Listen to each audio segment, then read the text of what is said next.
تعالى وبركاته।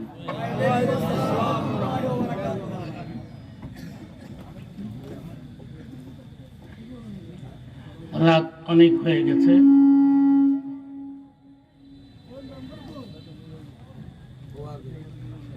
যারা দাঁড়িয়ে আছেন আমি আপনাদেরকে বসার জন্য অনুরোধ জানাচ্ছি। এখানে বসলে লাভ না লস, অল্প না বেশি। হাদিস শরীফ আসছে, আপনারা যে ওয়াজে আসছেন এই খবরটা কবরের মধ্যে আপনার মা বাপ, দাদা দাদি, নানা নানি এদের কাছে খবরটা চলে গেছে।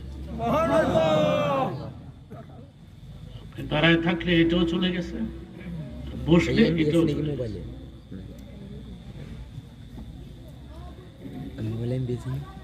ফেরেশতারা গিয়ে বলে তোমার ছেলে ওয়াজে গেছে, তোমার নাতি ওয়াজে গেছে। তখন তারা একটা আশার নিঃশ্বাস ছেড়ে দিয়ে বলে তাহলে ওরা আমাদের জন্য দোয়া করবে আর আমাদের কবরের রাজা বন্ধ হয়ে যাবে।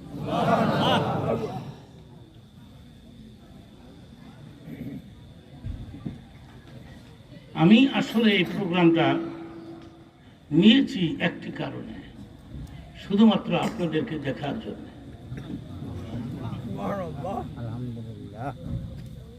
এসব এলাকায় খবর হয়ে গেছে মৌলানা যুক্তিবাদী মারা গেছে, যেটা লোকটারে মাইরা লাগে।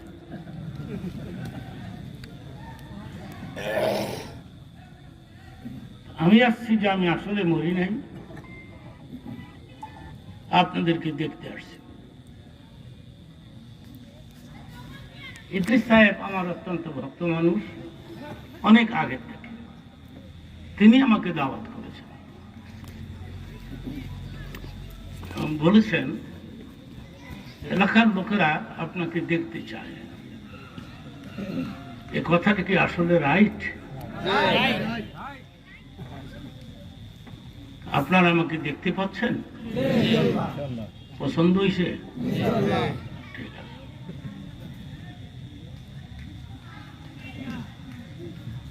পছন্দ হয়েছে কথাটা কেন বললাম? আজ থেকে 30 বছর আগে জীবনের প্রথম ওয়াজ করতে গেলাম বরিশাল। স্টিমার, এই টেবিলটা সরাও তো, সরাও। এখন একটু নিরিবিলি পরিবেশে আমরা ওয়াজ শুনবো, ঠিক কিনা? আমাকে আবার ঢাকা ফিরতে হবে, কালকে আবার এক জায়গায় ওয়াজ আছে জোহরের পরে। প্রোগ্রাম নিয়ে না আসলে একটা কলঙ্ক হয়ে যায়। আজকে যদি আমি না আসতাম একটা কলঙ্ক হইত। কেউ বলতো দাওয়াতই দেয় নাই, আবার কেউ বলতো অন্য জায়গায় টাকা পয়সা বেশি পাইয়া হেন গেছে না। মানুষের তো মাথা ঠিক নাই।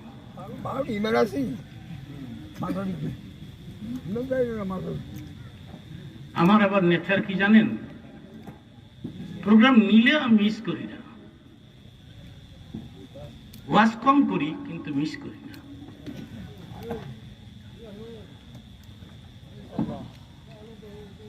আমার স্বাস্থ্যে যদ্দূর কুলাবে আমি আমার কথাবার্তা বলতেই থাকবো। আপনারা বলেন ইনশাআল্লাহ। আপনার কেউ দাঁড়াবেন না এবং আউট হবেন না। ওই যে বললাম আপনার মার খবর হয়ে গেছে, দাদার খবর হয়ে গেছে কবরে, আপনি আসছেন। এখন আপনি যদি চলে যান মুনাজাত না দিয়া, এই খবরটাও ওদের কাছে পৌঁছে। তোমার ছোট ভাই আসছিল কিন্তু তোমার জন্য দোয়া করে।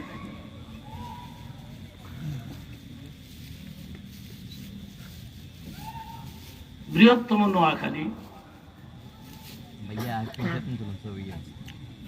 নোয়াখালী আমার শ্বশুরের দেশ। নোয়াখালীতে আমি বিয়ে করেছি। নোয়াখালীর মহিলারা অনেক ভালো। আমি আপনাদের এক ধরনের আত্মীয়, ঠিক কিনা? সেজন্য আমার সঙ্গে এমন আচরণ কেউ করবেন না যে আমি কষ্ট পাই। আমার দিকে তাকায় থাকতে হবে, আমার কথাগুলো বোঝার চেষ্টা করতে হবে। এটা হাদিসের অর্থ বলবো, এরপর আমি দেখবো আপনারা কত জোরে সুবহানাল্লাহ বলতে পারেন। অর্থ বলবো। হাদিস শরীফের মধ্যে আসছে, ওলামায়ে কেরামের চেহারার দিকে তুমি যতক্ষণ নেক নজরে তাকিয়ে থাকো, সগীরা গুনাহ মাফ হতে থাকবে।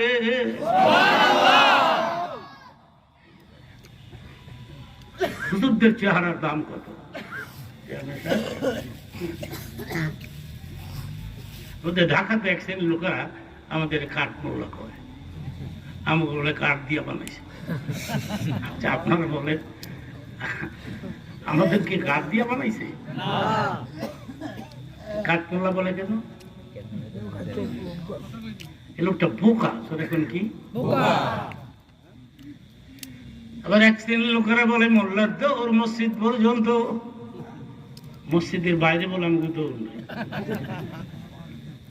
আপনারা বলেন আমি শুনবো, এই পৃথিবীতে সবচাইতে উৎকৃষ্ট স্থান কোনটা? মোল্লার দৌড়। জায়গাটা ভালো না খারাপ? যেটা কয় নিজে অর্থ বুঝে না। 50 বছর হয়ে গেল আমার ওয়াজের বয়স। গোটা পৃথিবী ঘুরে ঘুরে এই কথাটা বলে আসছি, চিল্লাই চিল্লা। মোল্লার দৌড় শুধু মসজিদ নয়, মোল্লার দৌড় জান্নাতুল ফেরদৌস পর্যন্ত। যুবক বাবারা, মোল্লাদেরকে রেসপেক্ট করবা, সম্মান করবা, মোল্লাদেরকে সমর্থন দিবা, আল্লাহ সাপোর্ট করবা মোল্লাদেরকে। আমি কি আমার কথাবার্তা বুঝাতে পারতেছি? কষ্ট হচ্ছে না? কসকিস বাজার ওয়াজ করতে গেলে ওরা যখন ওদের আঞ্চলিক ভাষায় কথা বলে, আমার মনে হয় একটা যুদ্ধ শুরু হয়েছে। বুঝি না, আপনাদের দেশের কথাবার্তা আমি একটু বুঝি। আবার যদি সিলেট যাই, সিলেটের মানুষ যখন ওদের আঞ্চলিক ভাষায় কথা বলে, আমার মনে হয় আলাদা আরেকটা লড়াই চালু হয়েছে। বলে ফেলি, আধা মিনিটে বলে ফেলব। আমি আমার জীবনের প্রথম যখন সিলেট গেলাম, দুপুরের সময় খাবার দিছে। খাবার তরকারির মধ্যে কিছু তরকারি হয়েছে ঝোলা ভিজা, আর কিছু হয়েছে ভুনা শুকনা। বাড়িওয়ালা তার দেশে বসে আমার কয়, খিতা খাইতারে বা শুকনা গু না ভিজা গু? আমি বললাম যে কয় কি রে ভাই, সব আমি তো গু খাই না। ও আপনার তো বেটা কি আমার গু খাইতে কইছে? কইছে তরকারি শুকনাটা আগে খাইবা না ভিজাটা আগে খাইবা। সিলেটের বাসায় এইভাবেই হয়। কিতা খাইতা, শুকনা গু না ভিজা গু? খাইতা না নি? আমার ভাইরা, আমি কি আমার কথাবার্তা বুঝতে পারতেছি? আপনারা আমার দিকে নজর করে আছেন? আমি আমার আলোচনা শুরু করলাম, আপনারা বলেন ইনশাআল্লাহ। আমি কিন্তু আগের মতো ওই লম্বা লম্বা সময় ওয়াজ করতে পারি না। তা আমার দোষ না বয়সের দোষ? আপনি বলতে পারেন আমার বয়স কত?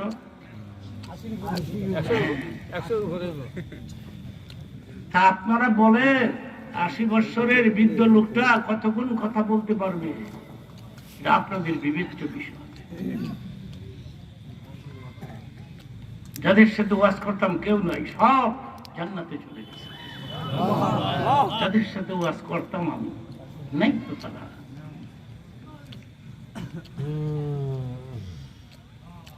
আমার তো মনে হয় না কোনো মুসলমান জাহান্নামে যাবে চিৎকার মেরে বলেন আলহামদুলিল্লাহ।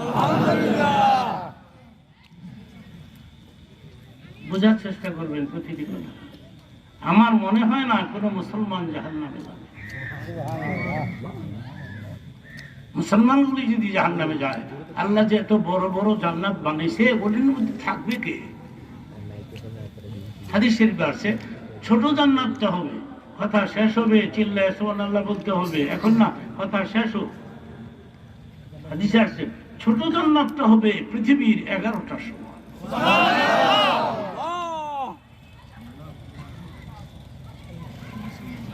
মুসলমান যদিও জাহান্নামে যায় বেশি দিন থাকবে না,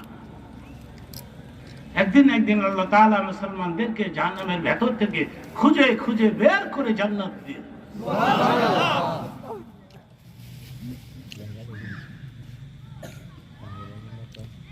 বুখারীতে আছে সর্বশেষ যে লোকটা জাহান্নাম থেকে বের হয়ে আসবে মুসলমানদের মধ্যে, সর্বশেষ আর একটা মুসলমান নয়, ফেরেশতারা তাকে ধরে টানা হেঁচড়া করে নিয়ে আসবে গেটের বাইরে। তো ওই লোকটা মনে মনে ভাবে যে শাস্তি আল্লাহ আমাকে দিয়েছে এতে বোধহয় আল্লাহ সন্তুষ্ট না, আমাকে বের করে নিয়ে যাচ্ছে আরো কঠিন জাহান্নামে দিবার জন্য। ফেরেশতারা এখানেই তো ভালো ছিলাম, আমাকে কোথায় নিয়ে যাও? ফেরেশতারা বললে আল্লাহ আপনাকে ক্ষমা করে দিয়েছে।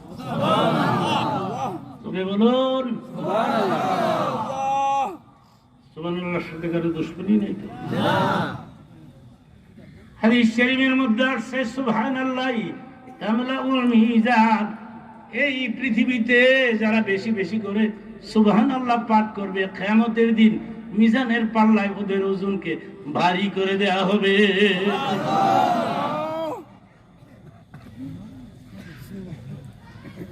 লোকটা বলবে আমাকে ক্ষমা করে দিয়েছেন আল্লাহ। কেন ক্ষমা করেছেন আমি জানতে পারি? আপনি বলেছেন লা ইলাহা ইল্লাল্লাহ, লা ইলাহা ইল্লাল্লাহ। হ্যাঁ, এটা তো আমি বলছিলাম। আমার অবস্থা দেখতে পাচ্ছ, এই অবস্থা আমাকে জান্নাত দিবে আল্লাহ? কেন না, আপনাকে এখনই বেহেশতের পানি দিয়ে গোসল দাও। গোসল দেওয়ার সঙ্গে সঙ্গে লোকটা 100 হাত লম্বা হবে, 21 বছরের যুবক হবে, সুন্দর হবে। যে মাঝে মধ্যে কালো লোকগুলি বসে আছে না, একটা কালো লোক জান্নাতে যাবে না। এখন যারা কালো এরা বলবে কে লিগা ওয়াজ হয়েছিল, কিন্তু এটা তো হাদিসের কথা বলতেছি আমি। কালো লোকগুলো সুন্দর হবে, 100 হাত লম্বা হবে, 21 বছরের যুবক হবে, জান্নাতে দাড়ি মুছ হবে না। এখন যারা যারা দাড়ি চাষে এরা খুশি হয়েছে, এরা ভালোই হয়েছে, ঝামেলা নাই। আপনি জান্নাতের দাড়ি চাষবেন কি দিয়া? সেখানে খুরখেস কি নাই তো। এক লোক মোবাইলে আমাকে বলতেছে যুক্তিবাদী, আমার বেগম আমাকে দাড়ি রাখতে নিষেধ দেয়। আমি বললাম কেন? তুমি দাঁড়িয়ে রাখলে আমার বান্ধবীরা কইব তোর জামাই বুড়া। আমি আবার মহিলাদের বলেছি আপনার স্বামী দাঁড়িয়ে রাখলে আপনার সুবিধা, কারণ আপনার দাড়িওয়ালার স্বামীর দিকে বাইরের মহিলারা নজর দিবে না। ঠিক কিনা বলে?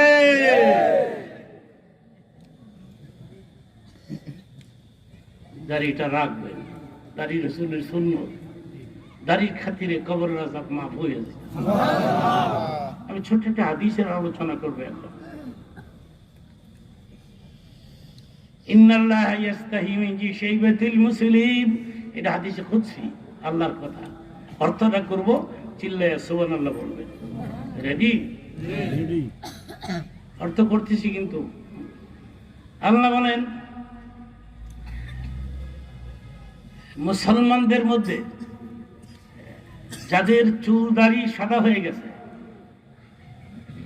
এরা যখন 2 হাত তুলে মুনাজাত করে, এদের গুনাহ মাফ না করলে আমি লজ্জা পাই।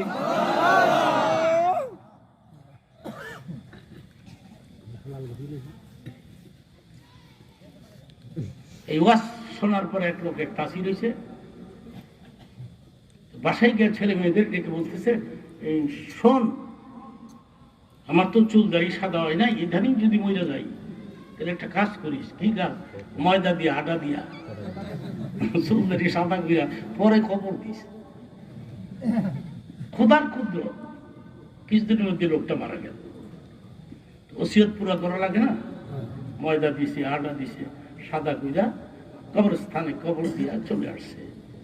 কবরে তাৎক্ষণিক দুটো ফেরেশতা আসে, মানকির নাকি প্রশ্ন করবে তিনটি, চিল্লায়া বলেন কয়টি? ইংরেজিতে, বাংলাতে? আপনি বলবেন আমি বাঙালি, ফেরেশতার গোষ্ঠী, বাংলা কো, বাংলা কো, চলবে?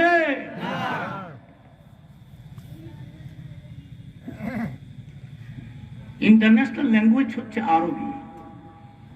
জান্নাতের ভাষা আরবি, আল্লাহর ভাষা আরবি, রাসূলের ভাষা আরবি, বেহেশতের ভাষা আরবি। ঠিক কিনা বলেন? আমি কি বলবো প্রশ্ন তিনটি কেমন হবে? আপনারা মুখস্থ করে নিতে পারবেন? প্রথম প্রশ্ন করা হবে মান রাব্বুকা, তোমার রবকে? বলে উত্তর হয়ে গেল। কিন্তু সেকেন্ড প্রশ্ন করা হবে আমা দীনুকা, তোমার দিন কি? উত্তর হয়ে গেল। সর্বশেষ প্রশ্ন করা হবে আমার নবীউকা, তোমার নবীকে? হাদিস শরীফে আছে খবরের মধ্যে মুনকির নকিরের তিনটি প্রশ্নের উত্তর যে কোনো মুসলিম নরনারী দিতে পারবে, সঙ্গে সঙ্গে আল্লাহ অর্ডার দিবে ওয়াফরিশু ফিল জান্নাহ, আমার বান্দার কবরে জান্নাতে বিছানা বিছায়া দাও। ময়দাওয়ালার কবরে ফেরেশতা আছে, ওই ময়দাটা ফেরেশতা তো বুঝে না ময়দা লাগাইছে না আটা লাগাইছে। ফেরেশতার কাজ হইল প্রশ্ন করা। ঠিক কিনা ভাইরা? ফেরেশতা বলতেছে এই বলো, জলদি বলো মান রাব্বুকা, আমার দীনুকা, আমার নবীকা। ময়দাওয়ালাই কয় তাড়াহুড়া করো কে? সুবহানাল্লাহ কন। আল্লাহ কইছে সাদা দাড়িওয়ালা বান্দা মুনাজাত করলে এদের মাপ না করলে শরম পায়, লজ্জা পায়, আর তোমরা খেলে পাগল হয়ে যাও। ঠিক তখনই কবরে খবর আসছে, কবর ছেড়ে দে রে। সাদা দাড়িওয়ালা বান্দাকে আমি আল্লাহ এত পছন্দ করি, এই কথাটা অন্তর দিয়ে বিশ্বাস করে ফেলেছে। কবর ছেড়ে দে, কবরের আযাব মাফ করে দিয়েছি। নারে তাকবীর, নারে রিসালাত।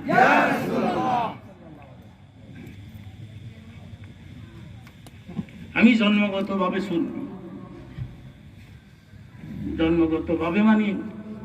আমার আব্বা ছিলেন সাসিনা মরহুম আল্লামা নিসার মোর্শেদের খলিফা, কিয়ামের পক্ষের মানুষ। আমি একটা কাজ করি, আপনাদেরকে বলি,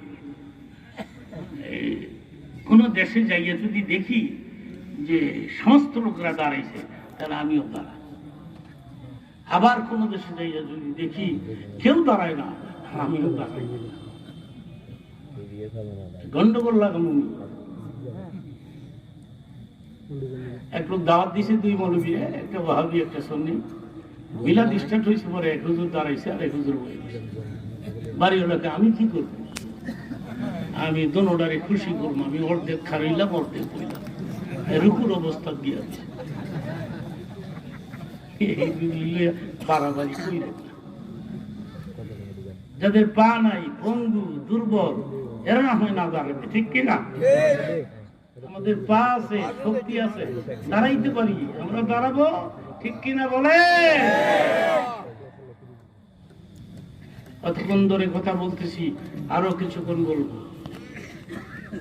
আমি যেন না দেখি একটা লোক দাঁড়াইছেন এবং আউট হয়ে গেছে। আমার মন বলতেছে, অ্যাডভান্স করে বলে রাখি, আমার মন বলতেছে প্রোগ্রামের মুনাজাত কবুল হয়ে যাবে। ভাবছি আকাশ ভালো থাকে কিনা। না না, আমি ভাবছি থাকে না না থাকে। এর আগে একবার আইছিলাম, বৃষ্টির মধ্যে আমি আর ওয়াজ করতে পারি না। এইবার ওইটাই ভাবছিলাম, এইবারও আমার কপাল হইতে আছে। কিন্তু আপনাদের মহাব্বতে আল্লাহ আকাশটাকে ভালো রাখছে। মাশাআল্লাহ বলেন। কিছু প্রশ্ন করলে একসাথে উত্তর দিবেন, তাহলে আমি মনে করব লোকেরা কথা বুঝতেছে। আচ্ছা, আমি একটা প্রশ্ন করি, আমি জানি আপনারা পারবেন, এরপরেও করি আর কি। আপনারা বলতে পারেন, একসাথে বলবেন, আপনারা বলতে পারবেন নবীদের উম্মতদের মধ্যে কোন নবীর উম্মত প্রথম জান্নাতে যাবে? এক কথায় বলে ফেলেন, আমাদের নবী। আবার বলেন। আমি হাদিসটা পাঠ করি এবং অর্থ করি, অর্থ শেষ হবে চিল্লে সুবহানাল্লাহ কম লাগবে। ইন্নাল জান্নাতা হুররিমাত আলাল উমামি হাত্তা তাদখুলাহা উম্মতি।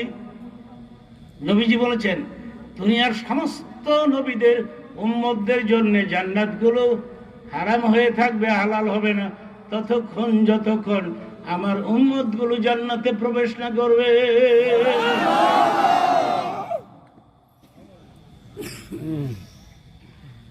আমাদের নবীর ডিমান্ড কত দেখেন। আরেকটা প্রশ্ন করি, আমি জানি এই জবাবটা আপনারা দিতে পারবেন। নবীদের মধ্যে কোন নবী প্রথম জান্নাতে যাবে? আগের কথাটা বলে ফেলেন, আবার বলে ফেলেন। হাদিসটা পাঠ করি, অর্থ করি। এই সুবহানাল্লাহ আর গর্জি আসলে অমন লাগবে। ইন্নাল জান্নাতা হুররিমাত আলাল আমবিয়াই হাত্তা ইয়াদখুলাহা। নবীজি ইরশাদ করেন, দুনিয়ার সব নবীদের জন্য, আমি আবার বলছি, দুনিয়ার সব নবীদের জন্য জান্নাতগুলো হারাম হয়ে পড়ে থাকবে, হালাল হবে না ততক্ষণ যতক্ষণ আমি নবী জান্নাতে প্রবেশ না করব। নারায়ে তাকবীর, নারায়ে রিসালাত। দাঁড়িয়ে আছো, বসো। এখানে বসলে জান্নাতে যেতে পারবা। বসো, আমি বেশিক্ষণ বলবো না। আমার মন বলতেছে প্রোগ্রামের মুনাজাত কবুল হয়ে যাবে। এখন তোমার ইচ্ছে, তুমি ইচ্ছে করলে মুনাজাত দিতেও পারো, নাও দিতে পারো। একটা কথা মনে রেখো, তুমি যদি মা বাবার জন্য মুনাজাত না করে চলে যাও, তুমি মরে গেলে তোমার ছেলে ঠিক এই কাজটাই করবে, সেও মুনাজাত দিবে না। বিশ্বাস না হলে মইরা টেস্ট করে দাও, মইরা পরীক্ষা করে দাও। ভাইরা আমার,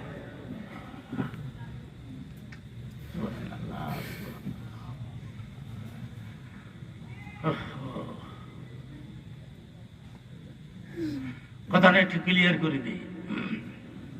মেরাজের রাতে চতুর্থ আকাশে ইদ্রিস নবীর সঙ্গে আমাদের নবীর দেখা হয়েছে। সুবহানাল্লাহ বলে। কয় নম্বর আকাশে?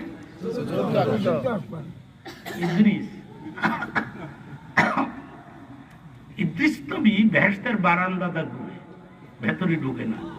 কথাটা বোঝার চেষ্টা করবে। নবী ডাক দিয়ে বলে, জিবরিল রে, মানে হাদার রাজুল, এই লোকটাকে।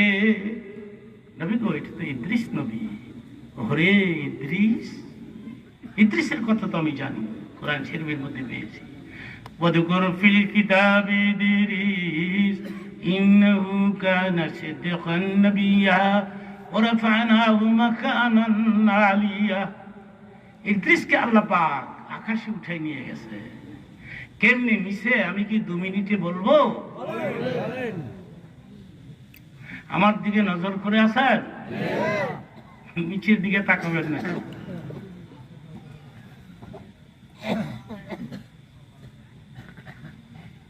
ইদ্রিস সিদ্ধান্ত নিলেন জীবনভর তিনি রোজা রাখবেন। আজরাইল একদিন বললেন, আল্লাহ আমি ইদ্রিস নবীকে একটু দেখতে যাব। আজরাইল, জিবরাইল না। আল্লাহ বললেন যাও। আজরাইল গিয়ে দেখে রুমের মধ্যে তিনি বসে আছেন।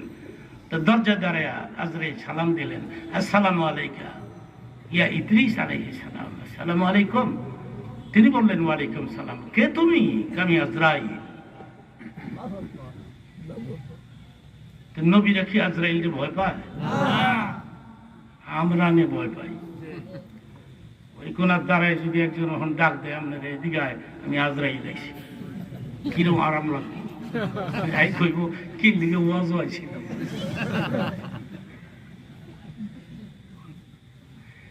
ইদ্রি ডাক দিয়ে বলে, রে আমার সময় শেষ হয়ে গেছে, তুমি এসে গেছো। না না না, আমি রুহ কবজ করতে আসি নাই। কেন এসেছ রে? আপনাকে দেখতে আসছি। আসো এখানে বসো। আজরাইল আবার মানুষ দেখে, তুমি এসো আমারে দেখতাম। আর কি উদ্দেশ্য বলো? একটা উদ্দেশ্য, আপনার সাথে আমি একটা ফ্রেন্ডশিপ করবো, বন্ধুত্ব। কেন? আপনি বেহেশতি খাবার দিয়ে ইফতার করেন। সুবহানাল্লাহ বলেন। আল্লাহ পাক একজন ফেরেশতাকে বলছে, তুমি প্রতিদিন সূর্য স্তমিত হওয়ার আগে আগে, বেলা ডুবার আগে আগে জান্নাত থেকে এক প্যাকেট করে ইফতার ইদ্রিসের বাড়িতে পৌঁছাই দিবে।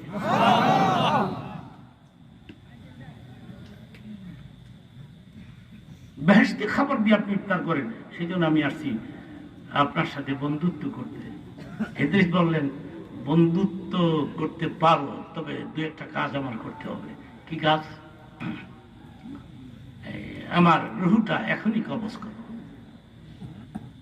বলেন কি? সময়ের আগে আমি কারোর রুহ কবজ করতে পারি না। সময় যেদিন শেষ হয়ে যায় রে ইদ্রিস, আমি কাউকে এক সেকেন্ড সময়ও দেই না।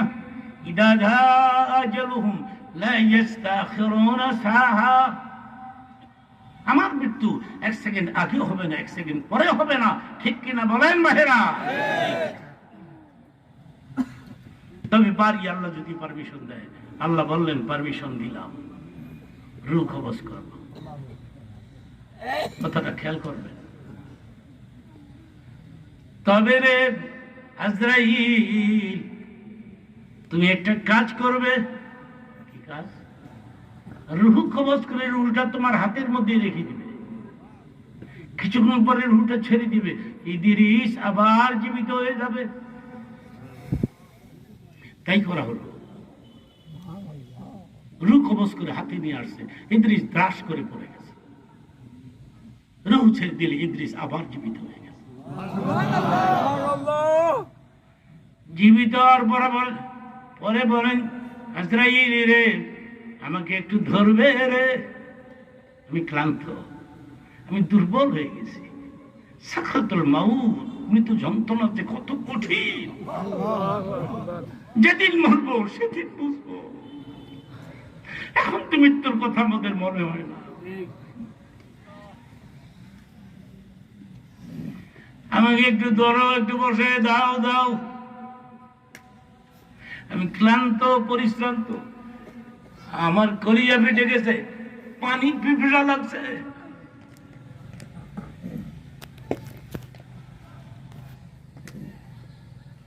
সেই জন্য মৃত্যুর দিন আমাদের নবী বলেছিলেন, আজরাইল রে, তুমি কি করো? কিচ্ছু করি না।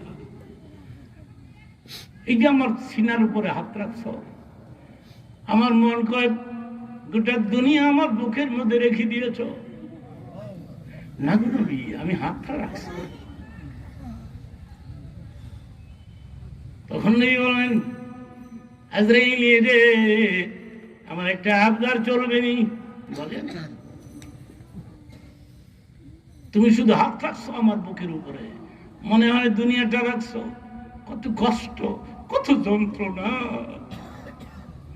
তুমি কথা দেও, কিয়ামত পর্যন্ত এই পৃথিবীতে আমার যত উম্মত মরণের আসবে, প্রত্যেকের মৃত্যু যন্ত্রণাগুলো একসাথে করে আমার বুকের মধ্যে দাও,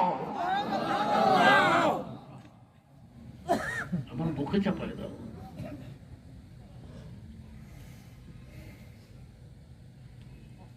পৃথিবীর কোন নবীর মুখে আমি এ ধরনের কথা শুনি নাই। আমি সব করি নবীর জীবনী পড়েছি। সুবহানাল্লাহ। আমি একদিনে সব আজ আপনাদেরকে শুনতে পারবো না, এটা সম্ভব নয়। আমি একটা মানুষ, বয়স হয়েছে। আজরাইল, আমার আরেকটা কথা রাখবা? বলেন। আমি একটু বেহেশত দেখবো, ইদ্রিস নবী কয় আমি বেহেশত দেখবো, পারবা দেখাইতে? চলেন। বেহেশতের বাউন্ডারি ওয়াল আছে, বড় গেট আছে, ওই গেটের মধ্যে দাঁড়ায় আজরাইল কয় ইদ্রিস নবী আপনি ভিতরে প্রবেশ করে জান্নাত দেখে এখানেই আবার আসবেন, আমি এখান থেকে আপনাকে আবার দুনিয়াতে পৌঁছায় দিব। ভালো করে বলুন।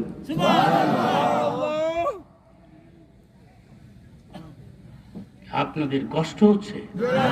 কোন পেরেশানি, দুশ্চিন্তা, সিগারেটের নেশা হয় নাই তো?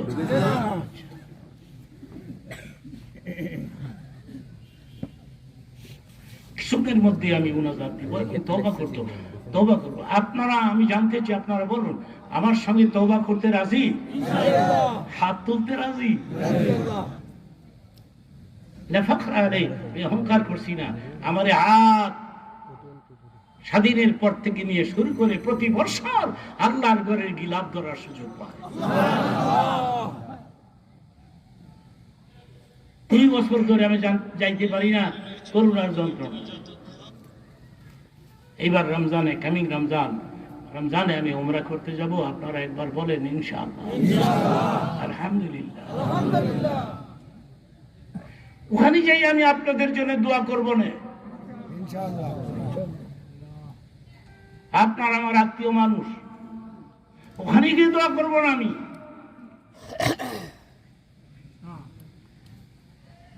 আমি আমার বেগমকে বলেছি ওয়েদার ভালো থাকে না, না থাকে কেমনে যাব, বলছি তুমি যাও, যদি ওয়েদার খারাপ হয় তো লোকেরা ভাববে তুমি গেছো, মিস করলে বলবে তুমি ওয়াদা খারাপ করেছো। আমার বেগম বড় ভালো, মাশাআল্লাহ। ওয়াজের আগে মোবাইলে আমারে ফোন করে, রব্বি জিদনি ইলমা, এই দোয়াটা পাঠ করে 10 বার মুখে ফু দিয়া ওয়াজ স্টার্ট করে।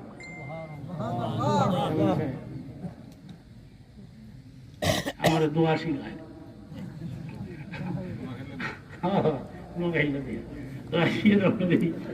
আমি মনে মনে করি কত দোয়া আমি জানি, হ্যাঁ মানে কি শিখা,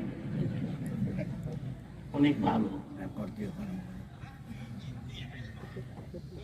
আমি আমার বেগমকে ভালো বললাম, সেজন্য আল্লাহ তাকে ভালো বান্দি হিসাবে গ্রহণ করি। স্ত্রীকে বেশি বেশি করে আদর করবেন, পিটাপিটি করবেন না। আমাদের ঢাকাতে কিছু লোক আছে বউ পিটানের লিগা আলাদা লাঠি বানাইছে, সেগুন কাঠ দিয়া মোটা লাঠি, ঘরের ভিতরে ওয়ালে ঝুলাই রাখছে, ঝুলাই করে এটা তল লেগে বানাইছি, সকালে বিকালে 2 বার জিয়ারত করিস। আমাদের নবী 11টি বিয়ে করেছেন, মারহাবা বলেন। আপনি যদি প্রমাণ করতে পারেন কোন বই দিয়ে আমার সামনে নবী একটা স্ত্রীকে একদিন থাপ্পড় দিছে, আমি আর মাইকের সামনে বসবো না। তুমি বউ ফিটেন রেখে আলাদা লাঠি বানাও।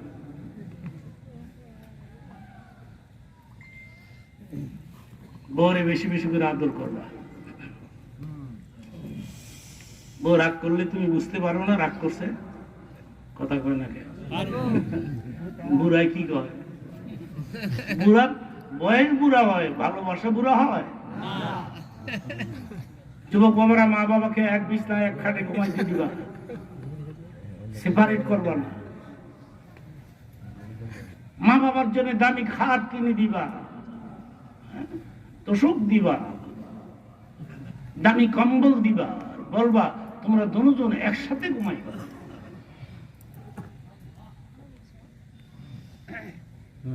আমার বেগম রাগ করলে আমি বুঝতে পারি লক্ষণগুলো কি। চোখ দুইটা লাল, মুখটা মলিন, আমার দিকে তাকায় না, তখন আমি বুঝি রাগ করছে। বুঝি না আমি কি মগানি। যখন আমি কি করি জানেন, 500 টাকার একটা নোট সামনে রেখে ঘুরে,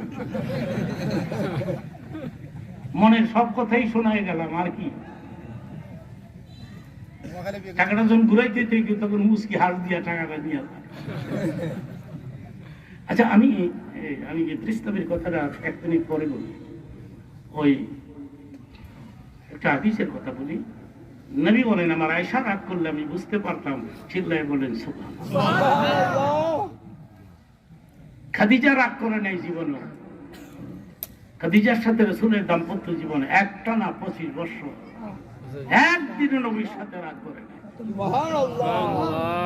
আয়েশা মাঝে মধ্যে রাগ করতে, বয়স কম তো। মক্কাতে নবী 3টি বিয়ে করেছেন। খাদিজাতুল কুবরা, হযরত সাউদা, হযরত আয়েশা। খাদিজার বয়স 40, সাউদার বয়স 60, আয়েশার বয়স মাত্র 7 বছর। হ্যাঁ, আল্লাহু আকবার বলে। ইন্তেকালের দিন, রাসূলের ইন্তেকালের দিন হযরত আয়েশার বয়স ছিল মাত্র 18 বছর। ওরা আপনারা চিন্তা করে বলেন, 18 বছরের মহিলা কি বুঝে? রাসূল আসতে একটু দেরি করলে তিনি রাগ করতেন, তাড়াহুড়া করলে রাগ করতেন। তো নেই বলেন, আমার আয়েশা রাগ করলে আমি বুঝতে পারতাম লক্ষণ কি। চোখ দুইটা লাল, মুখটা মলিন। আর একটু বেশি রাগ করলে আমার আয়েশা আমার কামরার থেকে বের হয়ে যেত। বের হয়ে গিয়া 2 হাত তুলে মুনাজাতে বলতেন, ইব্রাহিমের আল্লাহ, ইব্রাহিমের আল্লাহ রে খোঁজে, হ্যাঁ মুসার আল্লাহ, আমার চোখে দেখো না।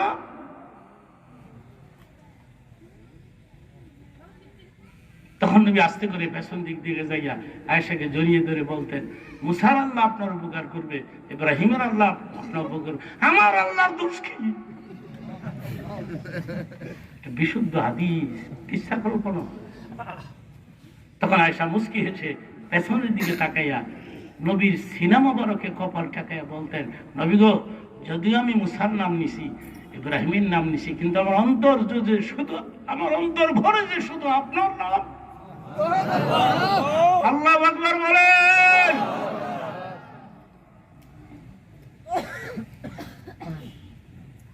আপনার বেগম যদি আপনাকে ভালো কয়, আল্লাহ আপনাকে ভালো বান্দা হিসেবে গ্রহণ করে নেবে। মহিলারা, আপনাদের দেশে তো মহিলারা আওয়াজে আসে না, কিন্তু অন্য অন্য ডিস্ট্রিক্টে আমি গেলে হাজার হাজার মহিলারা আসে। তারা ওয়াজ শোনে এবং হেদায়েত হয়ে যাচ্ছে।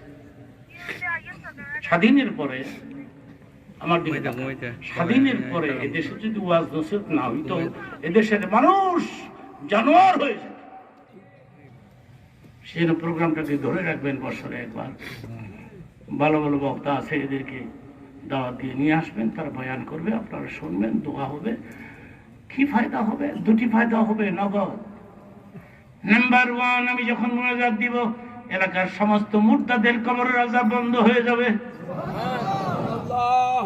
নাম্বার 2, মুনাজাতের পরে একটানা 40 দিন পর্যন্ত এই এলাকায় রহমত বর্ষিত হতে থাকবে। নারায়ে তাকবীর।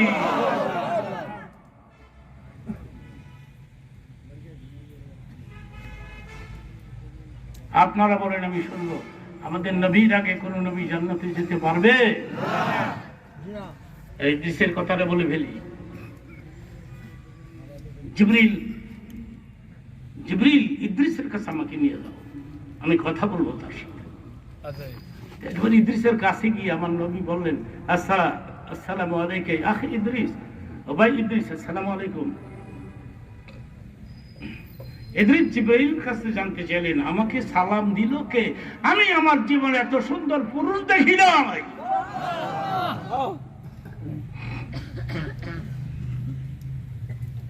আমাদের নবী খুব বেশি সুন্দর ছিলেন, মারহাবা বলেন। লাল সুন্দর, লাল সুন্দর। 30 বছর ধরে আমি আমেরিকাতে আপ এন্ড ডাউন করি, আসা যাওয়া করি। আমেরিকার ছোট্ট একটা কথা বলে ফেলি 1 মিনিটে। একদিন পত্রিকায় দেখলাম ম্যানহাটনে, আমেরিকাতে, আমেরিকার লোকেরা লিখলো, আমরা পৃথিবীর সবচেয়ে বেশি সুন্দর মানুষ। এটা আসলো পেপারে, আমিও পড়লাম। ওই দিন ম্যানহাটনে মদিনা মসজিদে আমার একটা বক্তব্য ছিল। বক্তৃতার মধ্যে আমি বললাম, আমেরিকার জনগণ, আপনারা দাবি করতেছেন আপনারা পৃথিবীর সবচেয়ে সুন্দর মানুষ। আমিও বলি সুন্দর, তবে সাদা সুন্দর, দেখলে বুমির ভাব হয়। যারা যারা হাসলেন একটা করে সওয়াব হয়ে গেছে। তাহলে হাসলেও সওয়াব হয়, কাঁদলেও। আমি মানি আপনারও সুন্দর, তো সাদা সুন্দর, কিন্তু আমেরিকার মতো দেশে এই ধরনের কথা বলে আপনি চলে আসবেন, পুলিশ ছেড়ে দিবে। কিন্তু আমার বিরুদ্ধে কোনো কমপ্লেন আসে নাই, পুলিশ আমাকে ধরে নাই। কারণটা কি বলি? কারণ শোনার পরে চিল্লে সুবহানাল্লাহ কম লাগবে। রেডি? ঘুমাবেন না কেউ। এ দেখেন, আমি ঘন্টা খানেকের বেশি তো বলি না, এক ঘন্টার কাছাকাছি প্রায় হয়ে যাচ্ছে। আমি কেউ ঘুমাবেন না, কেমন? আর আল্লাহ বলেছেন জান্নাত লাইলা লিবাসা, রাত সৃষ্টি করেছি ঘুমাবার জন্য। রাত যত লম্বা হয় মানুষের চোখ তত ছোট হয়। আপনাদের চোখ ঠিক আছে? আপনার একটা গুণ হবে না আপনি ঘুমাই গেলে, কারণ রাত লম্বা হয়েছে, চোখ ছোট হয়েছে। আর একটু সময় দেন আমাকে, কথা তুলে ফেলেছি, শেষ করতে চাই। এরপরে মুনাজাত দিয়ে আমাকে ঢাকা যেতে হবে। আপনার নিজ নিজ গৃহে যাবেন, ঘরে যাবেন, বাসায় যাবেন। বেগম অপেক্ষা করতেছে, মা অপেক্ষা করতেছে, বাপ অপেক্ষা করতেছে, যাবেন। কিন্তু আমি জানতে চাই, এই প্রোগ্রামের খাতিরে যদি আল্লাহ আপনাকে জান্নাত দিয়ে দেয়, কারো আপত্তি আছে? বাজারে হাজার হাজার মানুষ আসার সময় দেখলাম, সব লোকেরা কি আর ওয়াজে আসবে? আসলে ময়দানে জায়গা হইতো? আসবে না, ওদের কপালে নাই। আপনাদের কপালে আছে, ওদের কপালে নাই। দোকানদারি করতে করতে করতে করতে কবরের ডাক এসে যাবে একদিন। আপনাদের কপাল ভালো। বলেন বলেন আলহামদুলিল্লাহ, বলেন মাশাআল্লাহ।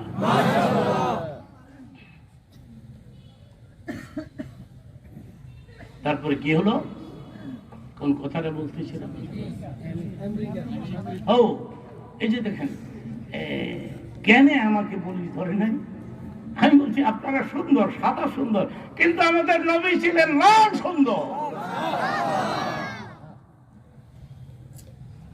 এক কথায় তারা ধরা পড়ল, তারা স্বীকার করলো, তাহলে মোহাম্মদই হবেন সবচেয়ে বেশি সুন্দর। ছোট্ট হাদিসের কথা বলে আমি ইদ্রিসের কাছে যাব। হযরত আয়েশা বলেন, ও দুনিয়ার লোকেরা শোনো রে,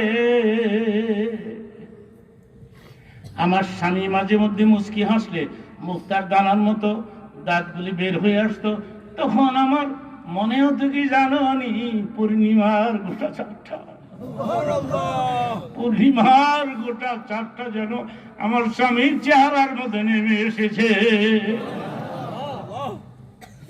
না জানি কত সুন্দর ছিলেন মুহাম্মদুর রাসূলুল্লাহ।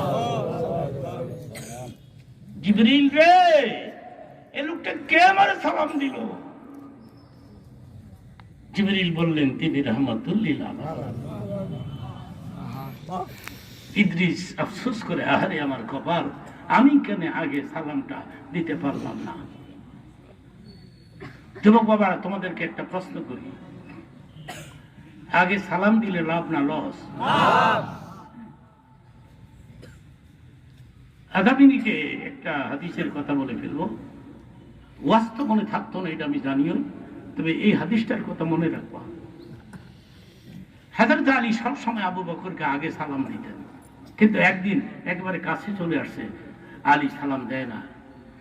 আবু বকর ভাবলেন, ব্যাপার কি, প্রতিদিন আগে আগে সালাম দেয়, আলী আজকে দেয় না কেন?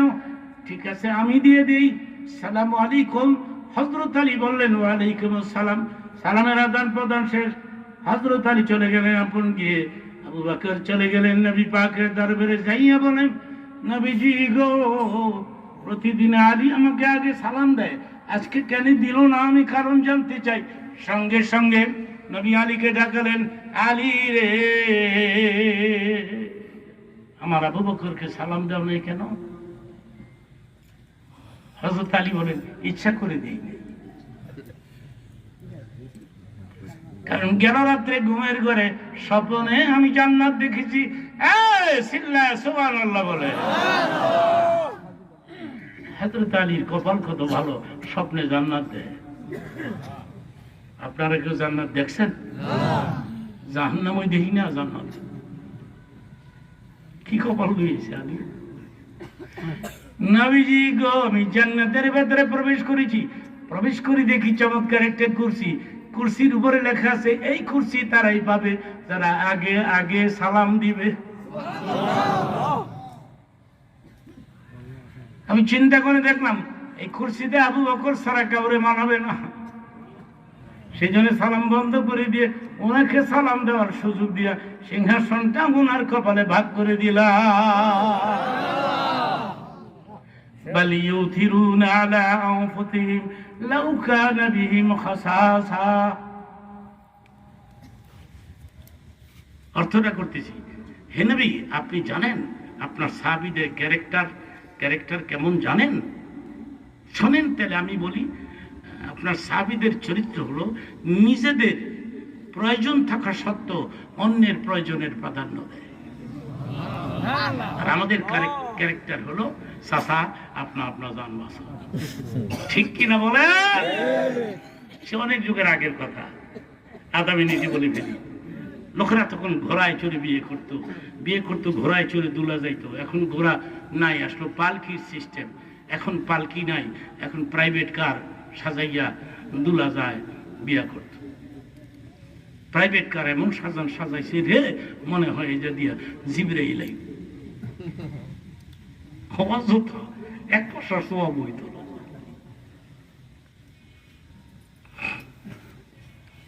আমাদের সোনার গায়ে একটু পোলারে বিয়া করেছে হেলিকপ্টার দিয়ে, টাকার অভাব নাই। মসজিদের জন্য যদি 2টা টাকা চান, হুজুর সাহেব মসজিদের রিসিপ্ট নিয়ে কি লেগাইছেন, বিজনেস তো ভালো না। পোলারে বিয়া করা হেলিকপ্টার দিয়া হিসাব দিতে হবে একদিন, টুডে বা টুমরো। ঠিক কিনা বলেন? এটাই হবে হিসাব তোমাকে। এক লোক বিয়ে করবে, ঘোড়া নাই, কথাটা বোঝার চেষ্টা করবা। ঘোড়া নাই, ঘোড়া ওড়ার কাছে গিয়ে ভাই আপনার ঘোড়াটা একটু দিবেন, বিয়া কইরা আবার ফেরত দিয়ে দেন। ঘোড়ার মালিককে ভাইরে আমার একটা ঘোড়া আমি কেমনে দিব? কেন ঘোড়া দিল না? সেই জন্য সে লাগছে ঘোড়ার পিছে। আসছে সামনে কদরের রাত ধরে ইবাদত করে আল্লাহ গো, ঘোড়া ছিল চাইলাম, কে লেগে দিল না। আমি এই বছর কদরের রাতের ইবাদতের বিনিময়ে তোমার কাছে কিচ্ছু চাই না, মসজিদ থেকে বের হয়ে যেন শুনি তার ঘোড়াটা মারা গেছে। মসজিদে আরেকজনের ঘোড়া ধ্বংসের মুনাজাত করে, মগার ঘোড়ার মগ। এর চাইতে বোকারাম পৃথিবীতে আর হয় না। প্রভাত হয়ে গেল, বাড়ি গিয়ে দেখে মা কান্দে। ও মা তুই কাঁদিস কেন? থেকে আসলি? ইবাদত করে আসলাম। বাবা রে, তুমি না বাড়িতে একটা গাভী পালতা, গাভীটা সকালবেলায় মারা গেল। ছেলে মনে মনে কয় সারা রাত কইলাম কি রইল কি? মাগো খোদাই কি ঘোড়ার গাইও ছিল না? এগুলি কইল না। আগে সালাম দিলে লাভ না লস? মনে থাকবে বাবারা? নবী ডাক দিয়া বলে, ও ইদ্রিস, তুমি তো জাদরিল পাওয়ারফুল নবী, বেহেশতি খাবার দিয়া তুমি ইফতার করো, কিন্তু বারান্দা দিয়া কেন হাঁটো? একটা রুমে কি প্রবেশ করতে পারো না? ইদ্রিসের উত্তর শোনেন, এরপরে আমি দেখবো কত চলে আপনারা সুবহানাল্লাহ বলতে পারেন। উত্তরটা শোনেন। ইদ্রিস উত্তর দিলেন, নবীজি গো, আমি বুঝি কম চেষ্টা করি, কিন্তু জান্নাতের যে কোনো কামরায় যাইয়া আমি নক করি, আওয়াজ দিই, ভেতর থেকে উত্তর আসে, রাহমাতুল লিল আলামিনের আগে কোন নবী জান্নাতে প্রবেশ করতে পারবে না।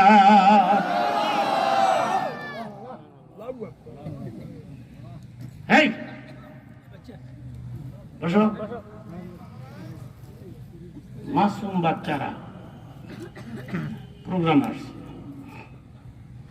আমি যখন মুনাজাত দিব এরাও হাত তুলবে, ঠিক কিনা? আর তখন মুনাজাত কবুল হয়ে যাবে। মমিন সিং ভাজি এলাকার নাম শুনছেন? আমি গেছিলাম সেখানে ওয়াজ করতে। একটা মাসুম বাচ্চা, ছোট্ট, এই ছোট্ট কোথাও ছুটে নেই ভালো করে আছে, এইটা আমার কাছে এসে আমার জিজ্ঞাসা, আপনি কি যুক্তিবাদী? আমি কই কেমনি বুঝবা? কয় মোবাইলই দেখছি। একটু সময় দেন, আমি কথাটা শেষ করব। মনে করেন 10-12 মিনিট লাগবে, এরপরে আমরা মোনাজাতে একটু কান্নাকাটি করব, তওবা করব, মার জন্য দোয়া করব, বাবার জন্য দোয়া করব, দাদা দাদি নানা নানি শ্বশুর শাশুড়ি যারা চলে গেছে কবরের জীবনে, এদের জন্য দোয়া করবো, এদের কবরের আযাব মাফ হয়ে যাবে। এই আত্মবিশ্বাস আছে?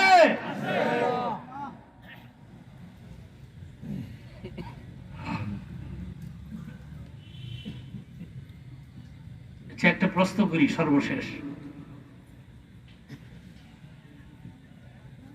হাদিসের অর্থ করে বলি। হাসরের ময়দানে জান্নাত তো বড়, জান্নাত গেটও তো বড়, গেট খুলে দিতে বললাম যে গেট খুলে দাও। এখন এই মুহূর্তে আমার হাবিবের উম্মত গুলি প্রথম জান্নাতে ঢুকবে। অন্য অন্য নবীর উম্মত দ্বারা বলবে, আল্লাহ গো আমরা কি লা ইলাহা ইল্লাল্লাহ বলি নাই? বলেছো, তাহলে ওরা আগে যাবে, আমরা পরে যাব কেন? আল্লাহর উত্তরটা শোনেন, অনেক দামি উত্তর এটা। আপনারা শেষ হইলে সুবহানাল্লাহ কইেন। আল্লাহ বলবেন, তোমরা লা ইলাহা ইল্লাল্লাহ বলেছো, কিন্তু মুহাম্মাদুর রাসূলুল্লাহ বলো নাই।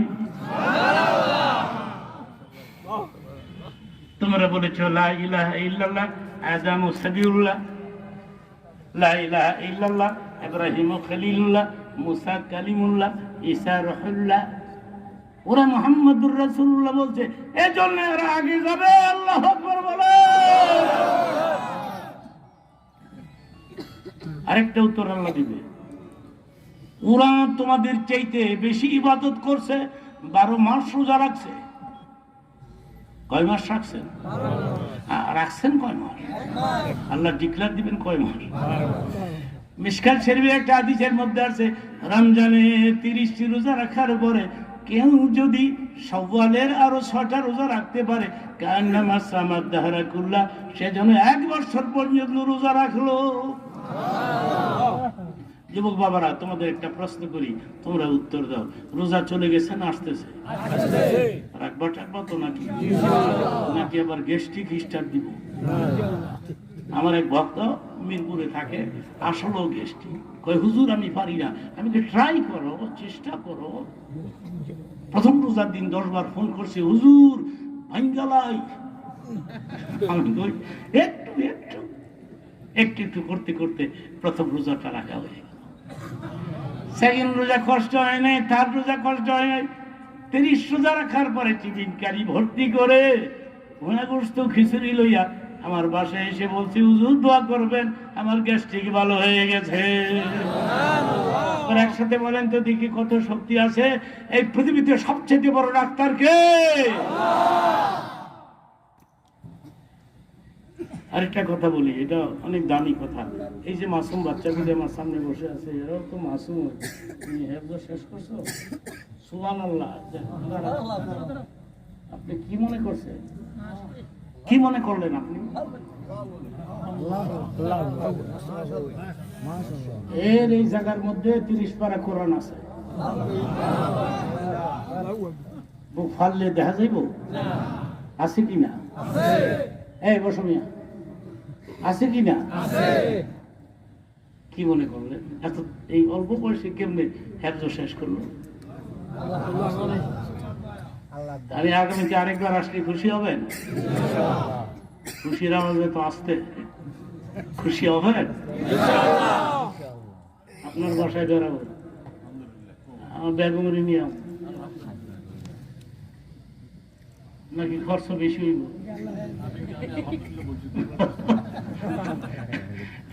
আমার বেগমরে না হয় নিয়ে আসবো না। হ্যাঁ, এই ছেলেটা, এই ছেলের অনেক দাম, অনেক দিমাগ।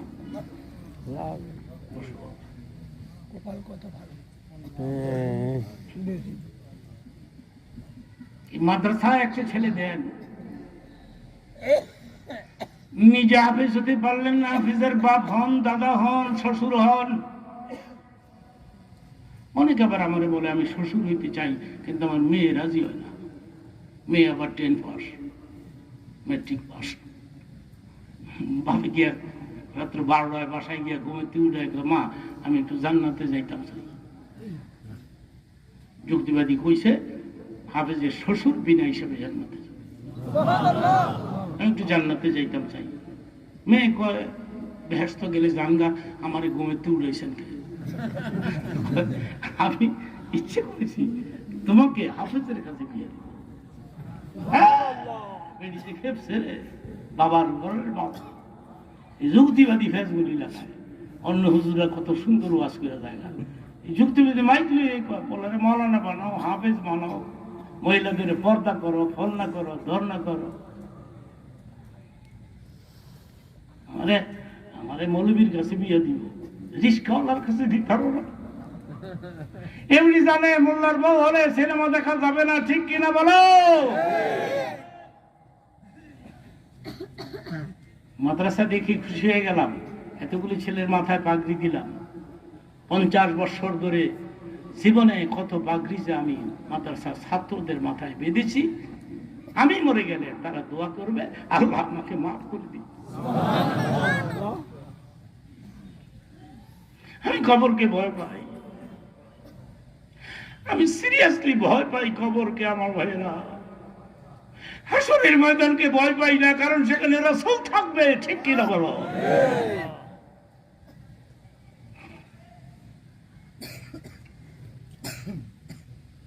এই আমার ভয় হয় কি জানেন, আমি কি মুনকির নকিরের প্রশ্নের জবাব দিতে পারবো? ভয় লাগে আমার।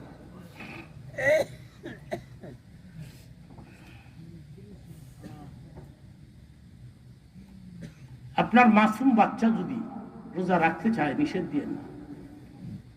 হাদিস শরীফের মধ্যে আছে, কোন মাসুম বাচ্চা যদি কষ্ট করে একটা রোজা রাখতে পারে, তার রোজার সওয়াবের পরিমাণ হবে আল্লাহর ওলিদের রোজার সওয়াবের সমান। ছোট্ট করে বলি ফেলি, আমার বড় ছেলের নাম মাওলানা আবু বকর সিদ্দিক, ওয়াজ করে বক্তা। আরেক ছেলে আমার আমেরিকাতে থাকে। এটা যখন মাসুম ছিল তখন রোজার প্রতি একটু টান বেশি আছে। ঘুমাবার সমস্যা, তার মাকে বলতো, আম্মু আমার ডাক দিও, আমি আজকেও সেহরি খাবো। কিন্তু আমি বাসায় থাকলে আমি দেখতাম তার মা তারে ডাকে না। আমি বলতাম, বাচ্চা বলছিল রোজা রাখবো, সেহরি খাইবো, ডাকো না কেন? আমারে কয়, তুমি তো চাও আমার বাচ্চাটা মইরা যাকবা। আমি এত তাড়াতাড়ি মানুষ মরে না, তারপরে যেদিন মরবে 40 বার খাওয়া রাখতে পারবি না, ঠিক কিনা বলে? মরণ থেকে যতই পালাও, মরণ তোমায় লইবি। যদিও সুদূর আকাশ পরে লুকাও, সে তাই লাগিয়ে সিঁড়ি। আইনামা তাকুনু ইউদরিকুমুল মাউত। চিল্লায় বলেন, ভাগার জায়গা আছে? একসাথে বলেন, ডাক দাও, সেহরি খাক, দরকার হলে হাফ রোজা রাখবো, অর্ধেক রোজা। এটাই যদি মনে করেন সেহরি খায়, দুপুরে খিদা লাগবে খাইতে পারবো, ইসলামের পারমিশন আছে। আপনারা আবার স্টার্ট দিয়ে না, কারণ অনেকে তো ওয়াজ বুঝে না। পিসাব মুড়িদের কয়, পাগড়ি মাথাতে নামাজ পড়িস, তো পাগড়ি নাই, লগে লঙ্গি আছে, এই লঙ্গি খুইলা রেডি হয়েছে। ওয়াজ তো বুঝুন লাগবো, ঠিক কিনা বলেন ভাইরা? ঈদের দিন জিজ্ঞাসা করলাম, বাবা কয়টা রোজা রাখছো? রাখলাম তো 10টা। আমি বাবা রে বাবা, এত রোজা? তুমি তো মাসুম, তুমি তো মরে গেলে এমনি জান্নাত পাইবা। এটা ছোট হাদিসের কথা বলে ফেলি, মাথাও লাগাবেন না, কথাগুলো অনেক হৃদয় বিদারক। হাসরের ময়দানে আল্লাহ মাসুম বাচ্চাদেরকে ডেকে বলবে, তোমরা জান্নাতে যাও, জান্নাতি মানুষদের খাদেম বানাই দিলাম। মাসুম বাচ্চারা বলবে, আল্লাহ গো, আপনার কাছে কোনো আবদার চলবে? চলবে। ছোটবেলায় নোটিশ করে নিয়ে আসছেন, মা মা দেখে তৃপ্তি মিছে নাই, মার বুক জড়িয়ে ঘুমাইয়া তৃপ্তি মিছে নাই, বাবার কোলে উঠে তৃপ্তি মিছে নাই। তুমি পারবা আমার মা বাবারকে এখন এনে দিতে? আমি এক নজর দেখবো, মা বলে একটা ডাক দিব, বাবা বলে একটা ডাক দিব। আল্লাহ বলবেন ফেরেশতারা রে, তার মা বাবাকে এখন নিয়ে আসো এখানে। এই যে তোর মা, এই যে তোর বাবা। হাদিস শরীফে আছে, মাসুম বাচ্চাটা প্রথম মার কোলে উঠবে, নাকের সঙ্গে নাক মিলাবে। আমার দিকে তাকান, এটা বুখারী শরীফের আলোচনা। মাসুম ছেলেটি প্রথম মায়ের কোলে উঠবে, নাকের সঙ্গে নাক মিলাবে, ঘ্রাণ নিবে, ঘ্রাণ নিয়ে সে নেমে আসবে। মা ধরে রাখবে, কই যাস? তুই তো আমাদের ভরসা, কই যাস আমাকে রেখে? মাসুম বাচ্চা বলবে, মামা আমাকে যাইতে দাও, আমাকে যেতে দাও, ধরে রেখো না। বাবার করে উঠবে, নাকের সঙ্গে নাক মিলাবে, গ্রাম নিবে, নেমে চলে আসবে। বাপ বলবে, আমাকে রেখে কই যাস? যাস না বাবা, আমাকে ছেড়ে দাও, আমি আল্লাহর দরবারে যাব, আমি আল্লাহর কাছে দরখাস্ত পেশ করব। যে বলবে, আল্লাহ গো,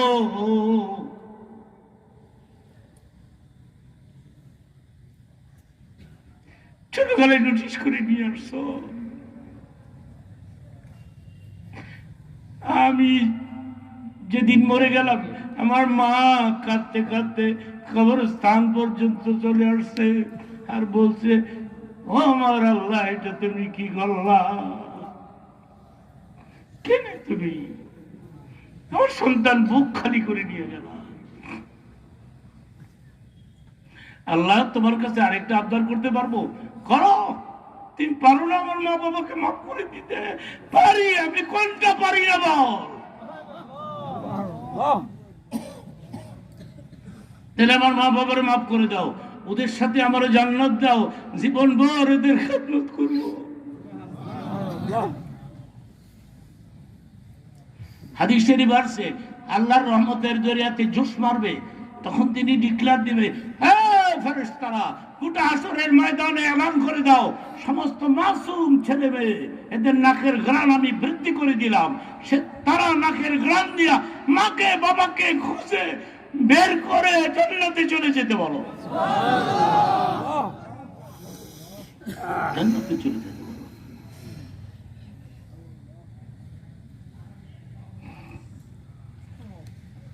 আরেকটা হাদিসের কথা বলে শেষ করব, এটা আরো দাম, এটা অনেক দাম। মনে করেন আপনার বাচ্চা হওয়ার পরে নাভি এখনো কাটে নাই, কথাটা খেয়াল করবা বাবারা, নাভি কাটার আগে বাচ্চা মারা গেছে, বাচ্চা জীবিত জন্ম নিয়েছে, নাভি কাটবে কাটবে ওই সময় সে মারা যাবে। এই ছেলের পারপাসে রাসূল কি বলেছেন? নেই বলেছেন, ওই ছেলের নাভিটাকে আল্লাহ শরীরের ময়দানে লম্বা করে দিয়ে বলবে, তুমি তোমার লম্বা নাভি দিয়া তোমার পছন্দ মতো যাকে খুশি পেঁচাইয়া মজবুত করে বেঁধে টানা হেঁচড়া করতে করতে জান্নাতে চলে যাও। নারায়ে তাকবীর, নারায়ে রিসালাত।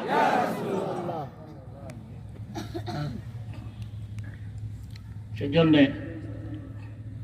রোজাটা রাখবা বাবারা, ইনশাআল্লাহ মিলেমিশে চলবো না। কে কোন দল করেন আমি জানি না, আওয়ামী লীগের ভাইয়েরা, বিএনপির ভাইয়েরা, জাতীয় পার্টি, জামাতে ইসলামী, ইসলামী ঐক্যজোট, তারপরে ফলনা দলনা, ফলনা দলনা মানে ওইসব দলের নাম আমি জানি না। আমাদের পরিচয় হলো আমরা মুসলমান, ঠিক কিনা? আমার জীবনের প্রথম ওস্তাদ ছিল নোয়াখালী, কোরআন শরীফ শিখছি আমি তার কাছে, তিনি নামে এখন মারা গেছে, তিনি আমাকে কোরআন শরীফ শিক্ষা দিয়েছেন। সেজন্য আপনাদের প্রতি আমার গভীর শ্রদ্ধা, ভালোবাসা। আমি কষ্ট করে লং জার্নি করে চলে আসছি, আমাকে ঢাকা যেতে হবে, আর আপনারা একটানা লম্বা সময় পর্যন্ত আমার বয়ান শুনলেন। আমি খুশি হয়েছি। আল্লাহ আপনাদের আজকের আগমনটাকে কবুল করুন, কষ্টটাকে মঞ্জুর করে নিন। আপনারা একবার আলহামদু, তিনবার কুলহু আল্লাহ পড়েন।